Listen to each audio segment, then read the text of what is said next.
of Google X Labs, the secret lab? We have Mo Gaudet, the Chief Business Officer from Google X, coming up next. He's an entrepreneur. He's got a 27-year span of his career starting at IBM in Egypt. And he now basically, since about 2013, has pretty much seeded about 50% of all of Google's worldwide operations. He is the author, however, of a really interesting book called Solve for Happy. He had a very, very challenging personal life experience he's going to share with us today and talk to you about what it's like to choose disruptively, from the viewpoint of a technologist, how to actually find and solve for happiness. I just got done speaking with him before we came up on stage, and I have to share with you the many people who are so in awe, not of just what we're doing up here. I actually want all of you to do something for me. Take your right hand, put it over your left shoulder, and give yourself a pat on the back. Because you are here, and we need you, and we appreciate you, so let's give it up for Mo Gaudet.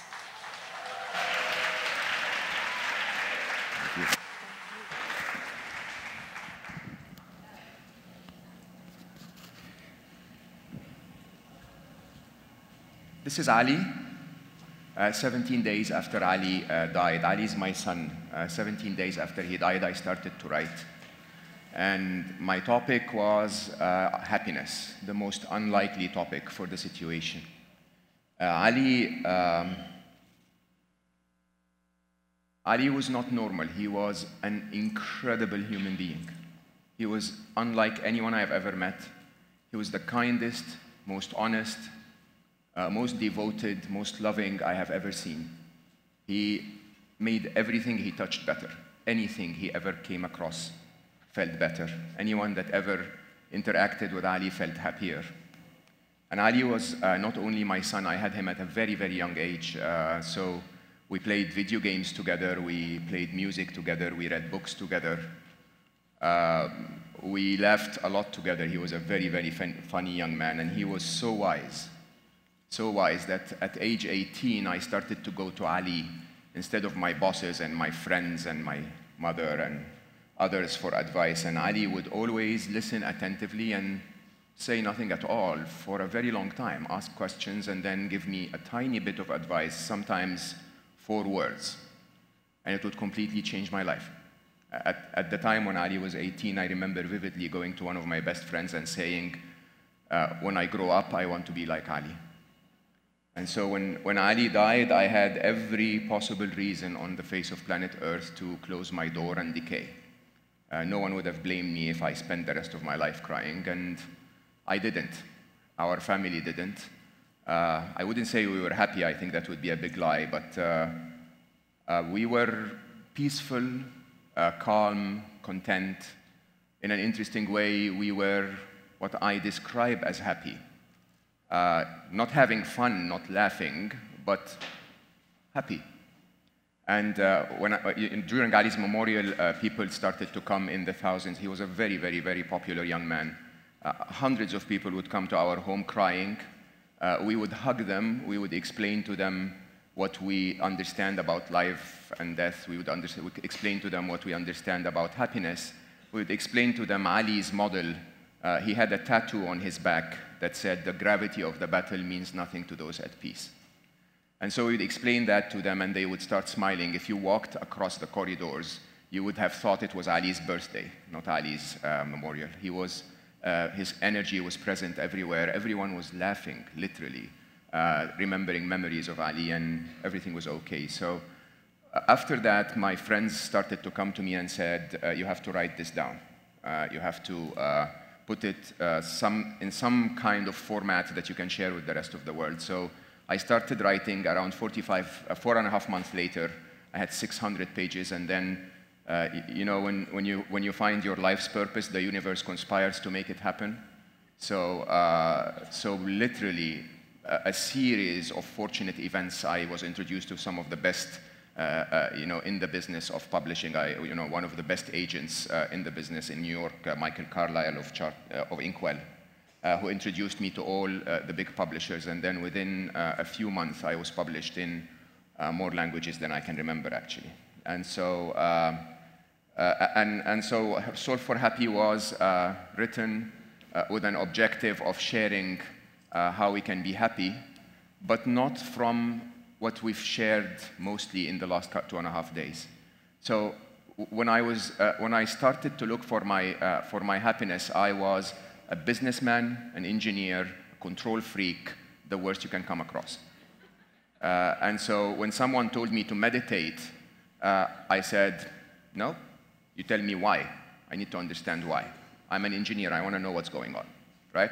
And of course, you know, I was at Microsoft during part of that, and you actually would go and meditate. I don't know if you share that, and then a few hours later or a few days later, you're back to the same situation. You have to go back. And so in my description to people who told me to do that, I basically said, you're just telling me to press Control Alt Delete when the machine starts to hang, right? That's not working for me. You need to tell me what's wrong with the computer. Why is it hanging? And so I did my research from an engineer's point of view and put that in Solve for Happy as a model. By the way, we're launching exclusively here because this is such an amazing event. It will ship nationwide on Tuesday. And so, you know, this was the model, but being the businessman that I am, and because Ali, before he died, I think knew that he was going to die.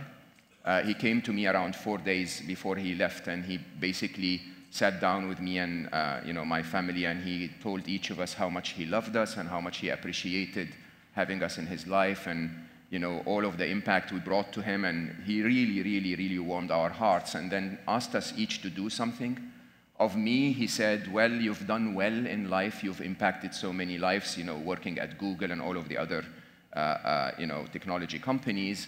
It's now time for you to rely on your heart a little more, to do something that changes people's lives, but relying on your heart a little more. So when the book came out, I did what I do as a businessman, not judging myself to be aggressive and pushy and target-oriented, but I gave myself a target, which was to make 10 million people happy, which is a big target for me alone. So I will need every one of you to help me with that.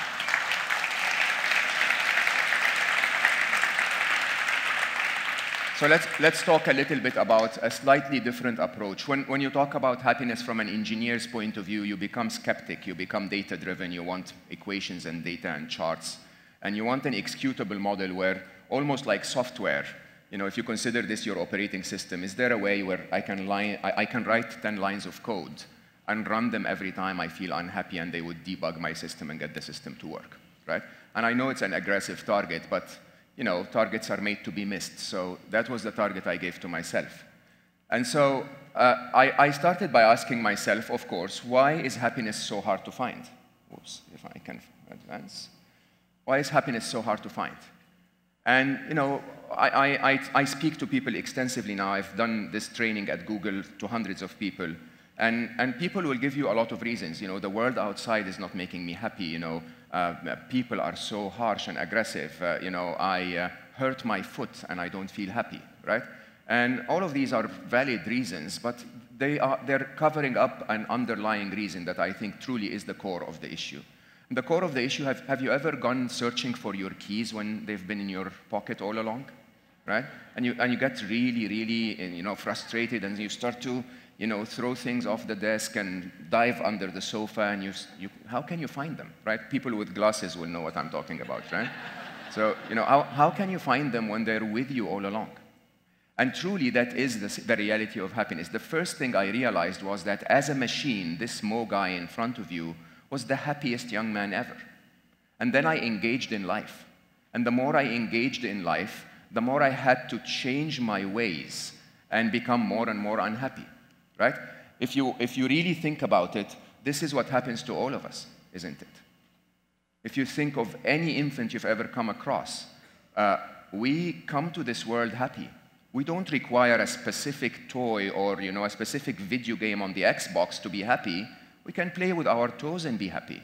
As long as we're, you know, fed, we're safe, we're loved, we don't feel any immediate threat, we're all happy.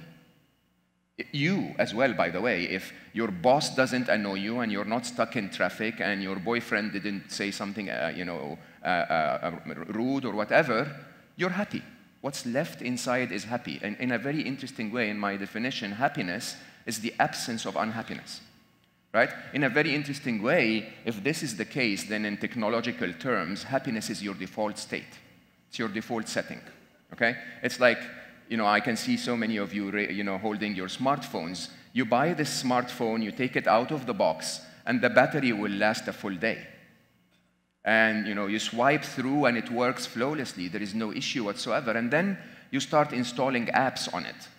And app after app, the battery starts to decline and have to recharge twice a day and 3 times a day. You change the language interface to Chinese and boom, you're gone, right? The machine doesn't make any sense whatsoever, right? And that's exactly what happens to us. We come into this world right out of the factory super happy. And then we engage in the world and more we install apps. But anyone who ever owned a smartphone knows that there is no more apps that you can install to bring your phone back to functioning, right? The only thing you can do is to remove the apps that caused you to get where you are. In another way, you need to reset, right?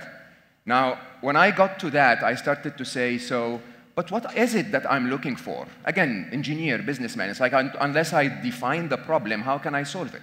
What is happiness, right? And I have to tell you, I'm surprised. I talk to thousands of people, and when I ask the question, what is happiness, there's no consensus. We're all searching for that thing, and we don't even know what it is. Yeah, it's that peaceful, content feeling, right? Yeah, when? How does it happen? How do I trigger it? You need to give me something that I can put in an equation, right?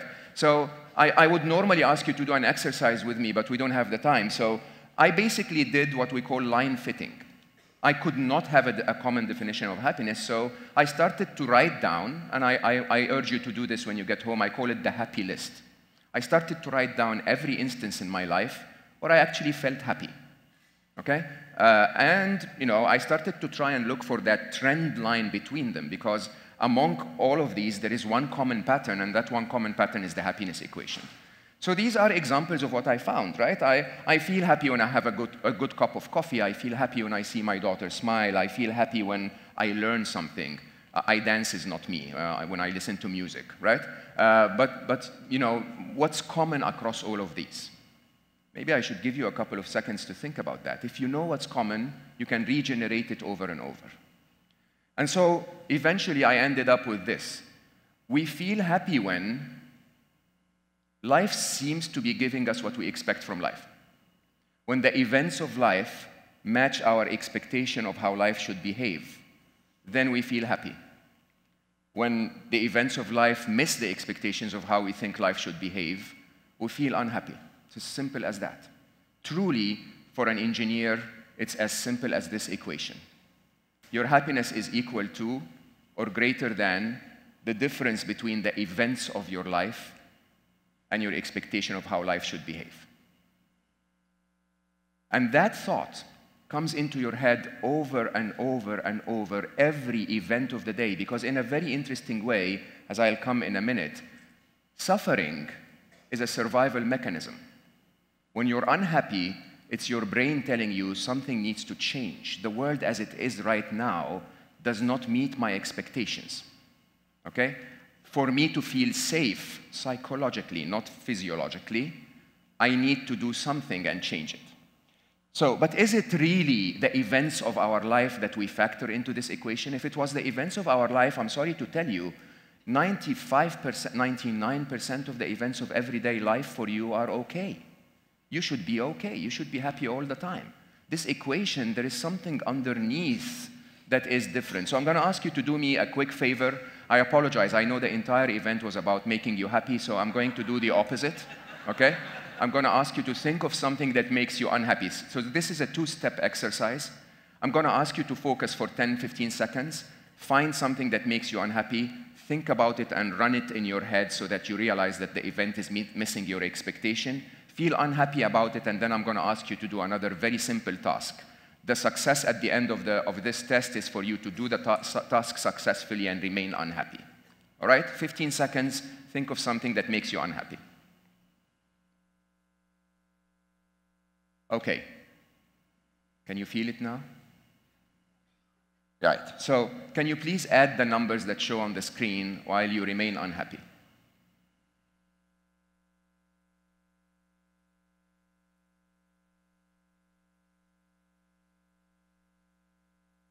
Oh, no. Remain unhappy, please. Okay, I'm going to give you one more chance at least to do the math right. Can you add the numbers? All right. Has anyone added the numbers up? No?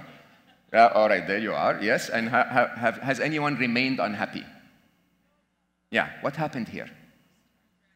Yeah. What is distraction? Basically, you had an unhappy thought, okay? An unhappy thought made you unhappy. As long as that thought was running over and over and over in your head, you remained unhappy. The minute I distracted you, what happened? You went back to your childlike default state. You became a child again. You did not think about what was making you unhappy, and so you were happy again. You were actually laughing, right? Which is really interesting, because then it's not the event, it's the way you think about it that makes you unhappy, okay? A lot of the time, by the way you look at things is not entirely true, but they are what makes you unhappy. Let me give you a very interesting example. You have a bad dream, right? When you have a bad dream, there is no event to start. Nothing really happened, okay? When I asked you to think about something that makes you unhappy now, nothing actually happened. 1 second before I asked you to do that, you were happy, right? Nothing new happened in the world. You just brought it back up into your head as a thought, and then you became unhappy. So in reality, your happiness equation should be the way you think of the events of your life is what makes you unhappy. Okay? The difference between the way you think of the events of your life and your expectation of how life should behave. So let me take the opportunity then and introduce you to your misery machine. Okay? So your misery machine is that amazing piece of meat we have up here that we've glorified so much in the West, to the point that we started to tell ourselves, I think, therefore I am. This truly is me. The thoughts in my head are me, and most of you know that this is not true, right? But when you think about it scientifically, this is what happens in your brain. There are 3 types of thoughts that happen in your brain. The first time is what I call insightful thinking. This is problem solving. So if I give you a problem like adding the numbers on the screen, it happens on the right-hand side of your brain, but somewhere back here. And then eventually it shows up here for the verbal communication areas, where it basically turns whatever answer you found into numbers or into words, right? Useful thinking, by the way. Insightful is something we want. This is why we managed as a humanity to invent iPhones, because we can solve problems, right? The other one is experiential. This, by the way, is what you do when you're meditating, okay? When you ask yourself to focus on your breathing, you're experiencing the world out there. There was a study done in the University of Toronto in the year 2010, and people who meditate, they gave some of the people that they were testing 8 weeks of meditation teaching, and so people ended up being able to direct their thoughts to this side of the brain. It's in the insula and in the right-hand side of the brain. The thought, also useful thinking, huh? The thoughts that make you miserable are what I call incessant thoughts. The chatter. You notice that when there is an orchestra of people up here talking to you, right? It's like, hey, Mo, let's hit him in the face. No, let's not hit him in the face. No, seriously, I really want to hit him in the face? A bad idea, Mo, right? Guys, can you please agree? Will we hit him or not, right? You get all of those voices up here, right? And so that incessant thought happens in the midline areas of your brain. Now, when you know that, you start to realize that those midline areas of the brain are causing us to suffer, right? In a survival mechanism that is very different than what it was actually supposed to do for us. So let me compare 2 very interesting human conditions. One is what I call pain, and the other is what we call suffering, right? Pain, physical pain, is an easy way to explain that. Physical pain is you cut your finger, right? You pull your hand away from the knife, and then you get that pain where your brain is telling your hand, can you please keep it away from cold water or whatever until it recovers. So the interesting thing is an event happens when the reason for the pain goes away, the pain goes away. Do you understand that? Right? So we do that with pain, and to be honest, we wouldn't even want, as much as we hate pain, we wouldn't prevent it because it keeps us alive. It is what keeps us away from danger. Emotional pain is the same. Emotional pain is when I am worried about this presentation, so I wake up a little early and I work on it so that it becomes a better presentation. It's a good thing, right? I feel a little worried, I feel a little bit of regret, that I said a rude word to a friend, so I go and apologize. The problem with emotional pain is this, is that event A happens, you get a bit of emotional pain, right? And then you turn that pain into incessant thought. So, the Uber driver is rude, you go like, people shouldn't be rude to me, this Miami place is just, unbelievable, whatever, right? And then the pain goes away. You're out of the Uber, no more reason to be upset, okay? And then you turn it into incessant thought, you regenerate the pain, okay? And then you get suffering, and then regenerate the pain, and then you get suffering, and then you regenerate the pain, and then you get suffering, right? And it's really surprising because, by the way, for the last 20 minutes almost, I've asked you to focus on my words, right? And what did you do? You told your brain to focus on my words. And what did your brain do? It focused on my words. When was the last time you told your brain to raise your right hand and your brain goes like, nah, I'm not in the mood today? Right? It does exactly what you tell it to do. You're the boss. But when it comes to suffering, right, we let the brain be the boss. It's like, you know what? He told me he doesn't love me, then I'm just going to let that thought linger for the next 14.5 years, right? and it's truly a foolish choice when you think about it. It's almost like going to a dentist. Has any of you had to do a root canal at a point in time? It's not a pleasant experience, right? That's the pain. Imagine if a dentist offered you, for the same price, by the way, no extra, you don't have to pay extra, he gave you a button and said, hey, by the way, if you want to simulate the pain again, you can just press this button and you'll get 2 more hours of pain. Yeah? We do it. We do it over and over and over. It's so foolish, right? We do it for a very interesting reason. As I said, it's a survival mechanism. So that thought pops up in your head, okay? It generates a little bit of suffering. That suffering is the signal that is telling you to do something about it. Then it's followed by inaction. You have done nothing about that Uber driver, right? And so your brain goes like, hey, we have something to talk about. The Uber driver is good, right? And so you get a little bit more suffering and then you do nothing about it. There's nothing to be done about it most of the time, right? And so your brain says, hey, by the way, I told you we have an issue to talk about, right?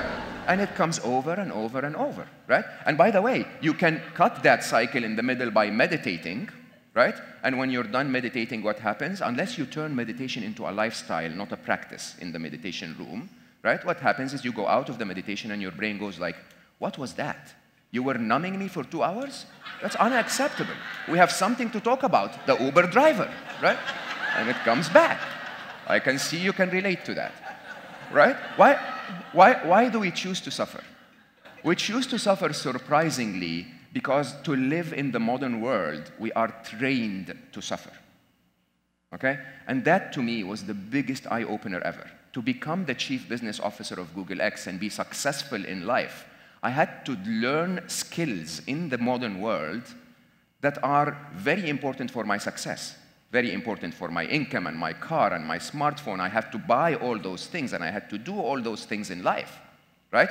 But as I learned those skills made me successful, but they made me suffer, right? And I unfortunately only have 20 minutes for you today. So those skills are, so basically there are 6 and 7 things that we need to avoid and 5 things we need to do, okay?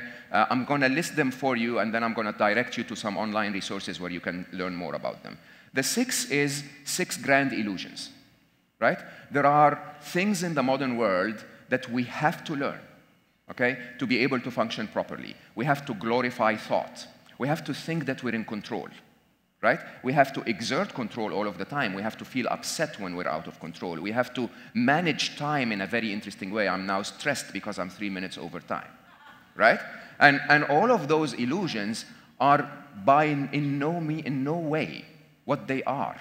So time as an example, by the way we deal with time in the modern world, if you actually look at the true science of time and understand the theory of relativity and all the space-time theories and how time actually behaves, you know that time is like nothing.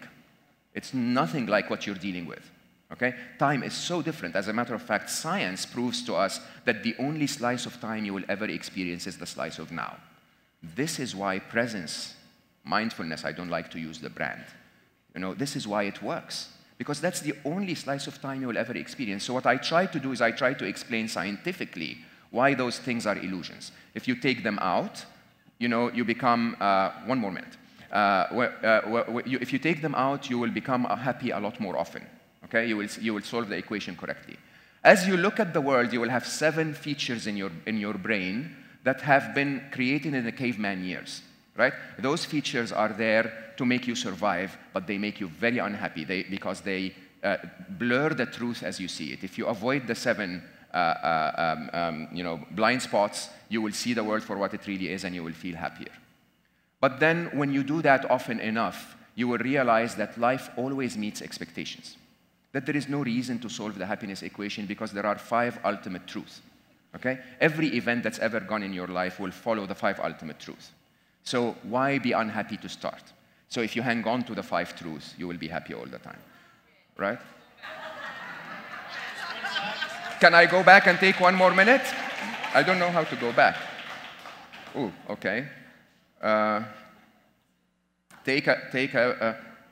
Anyway, I will point you to the video resources of this. So I know it's a lot to take in. I only have 20 minutes. So watch the videos online. Go to solveforhappy.com and you'll have most of those videos. And while you're there, would you please click on the counter if I helped make you a little bit happier today? Because I'm running this as a businessman.